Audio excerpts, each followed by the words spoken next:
Greetings, dear ones. I am Kryon of Magnetic Service.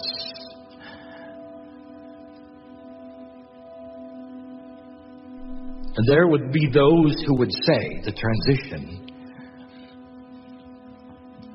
is too smooth.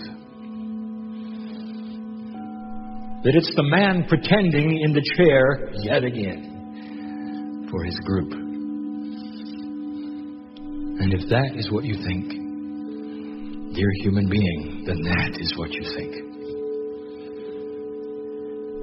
And there is nothing here in the room that is going to push and pull or persuade. For the human being and their free choice is honored above all things.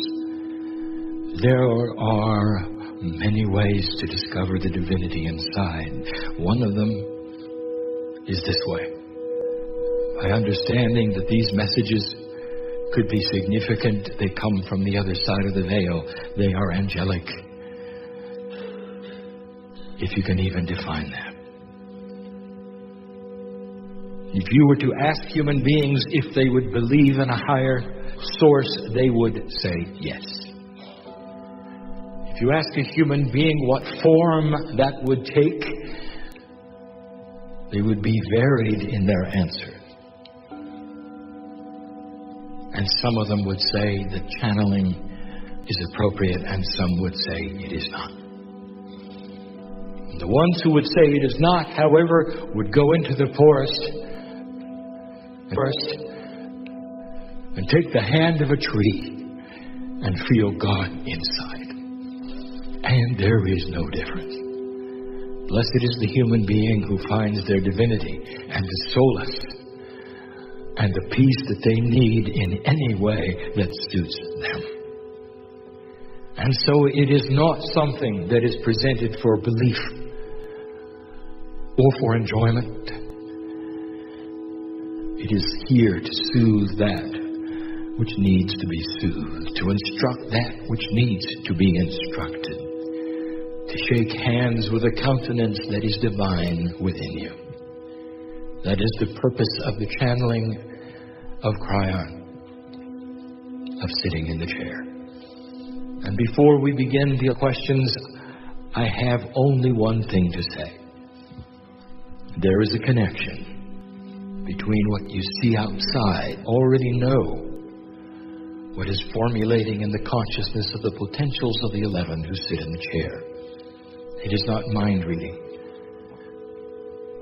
For there is part of you which is an entangled state with all, that is to say, all is known.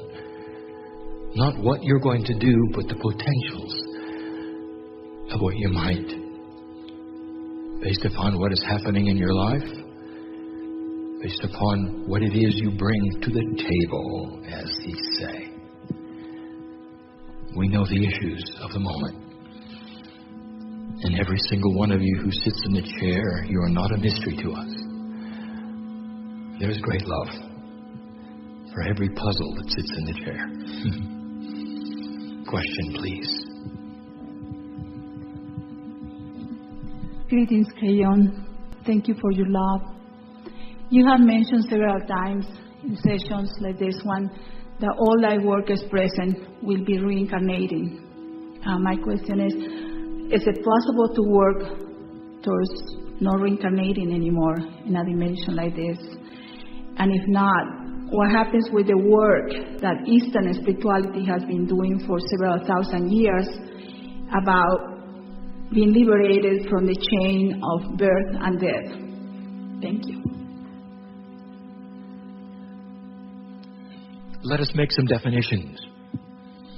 Ask an old soul in here how many times they've been to the earth.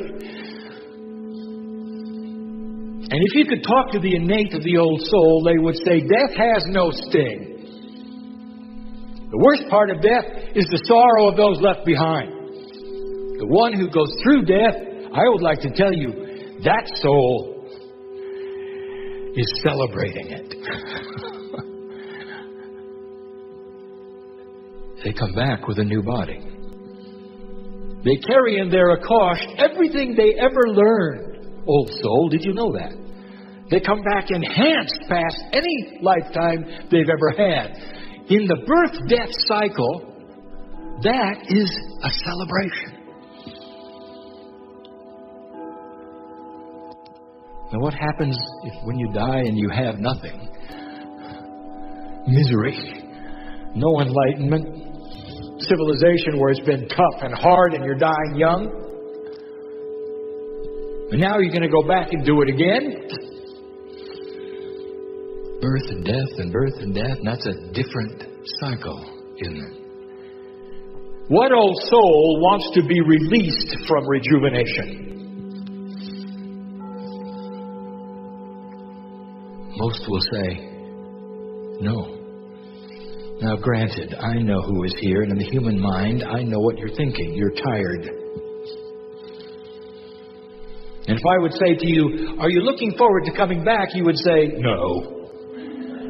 I'm done. I know that. Because this is the human being in their 3D-ness who gets tired. And doesn't want to think about going through it again. What if I told you, dear one, you're going to come back, you're going to have a young body, you're going to awaken with enlightenment. Want to think about going through it again. What if I told you, dear one, you're going to come back, you're going to have a young body, you're going to awaken with enlightenment. That you're going to have a common sense factor that is beyond anything that you ever had as an old soul. And you're going to start where you left off and keep going with youth. As that sounds so bad. And you're going to continue what you came for. That's not a cycle to be released from. So, dear one, there is no release from that cycle. There is only an enhancement of your understanding of what cycle you are in. I know what cycle you are in. And it's time for you to think differently about it. I want you to look forward to what comes next. Humanity is starting to become more enlightened, and that is to say, there'll come a time of fresh water, and they won't have disease. They'll have time for introspection. Their leaders will have more integrity. This time is not that far away. The poverty of the planet will change. The things that you see today which are unconscionable and make you cry will start to shift. Humans are going to figure out why there are so many humans and stop it.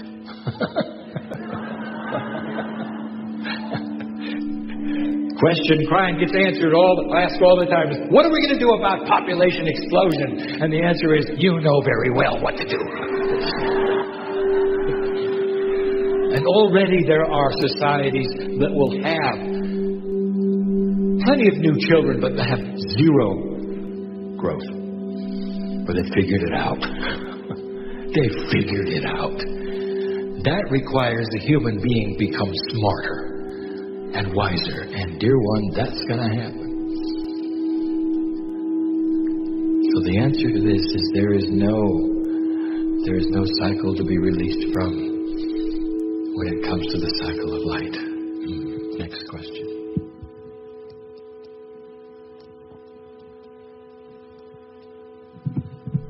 Hello, Kryon.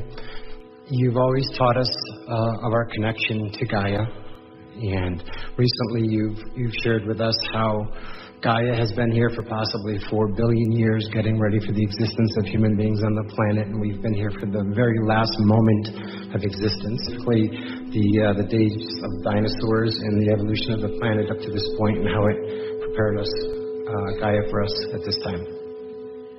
Let me answer that quickly.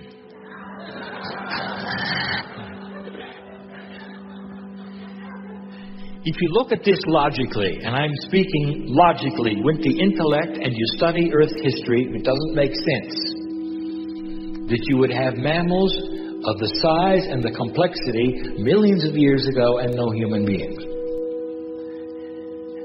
It's almost like there was a hand that said, not yet, not yet, not yet, not yet, and you'd be right.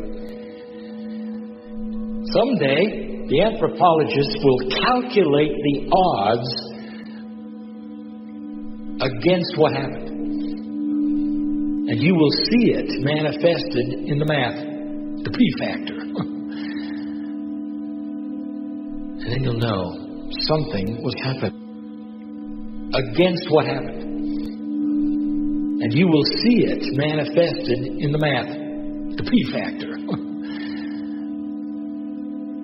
And then you'll know something was happening now.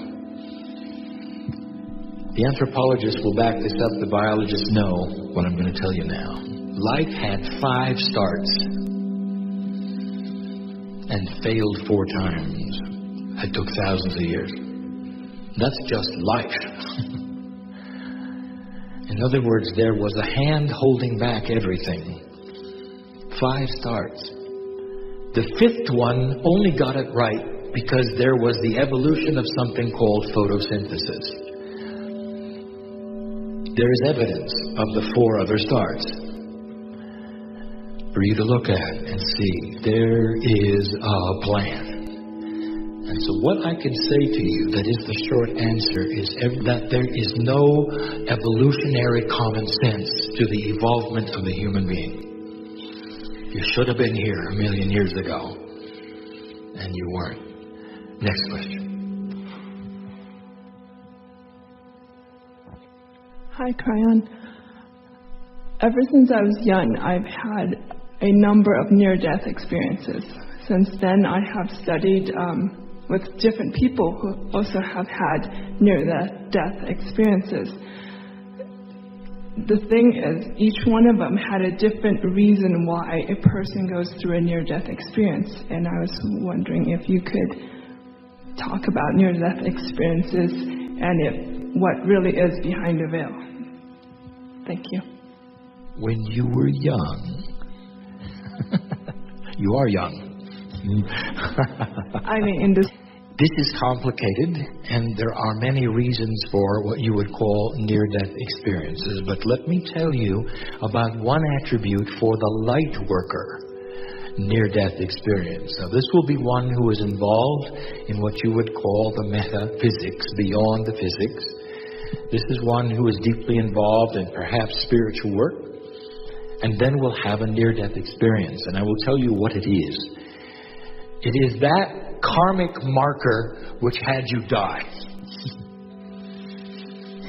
One of the things that happens with a lighthouse, with one who is starting to assume that which is the study of their own mastery and divinity, is that they change their karma.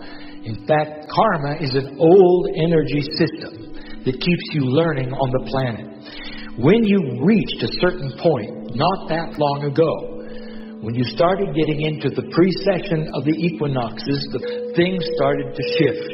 When I arrived through my partner in 1987, and then on through 89, in that 2-year period, I told you you could drop your karma. When you drop your karma, that means that the markers of possibility and propensity don't carry the weight that they used to. But they're still there as potentials. The sickness that almost kills you, the automobile accident that you almost recovered from and then finally do, the near-death experience which is accompanied with it, is your death that might have occurred had you not awakened. Do you understand? Now, this is a revelation for 3 of you in the audience. I know what's going on here. Yes, you saved your life. Adam, the propensities will march right to the place and fulfill themselves. This is the human being who is not manifesting their own reality. It's the human being who floats with whatever is there and never wakes up to the opportunities that we teach about. That is my job. Mastery is yours if you choose, including not only passing the marker of death, but rejuvenating your body far faster than you ever think possible and lasting a long time on this planet. And so it is.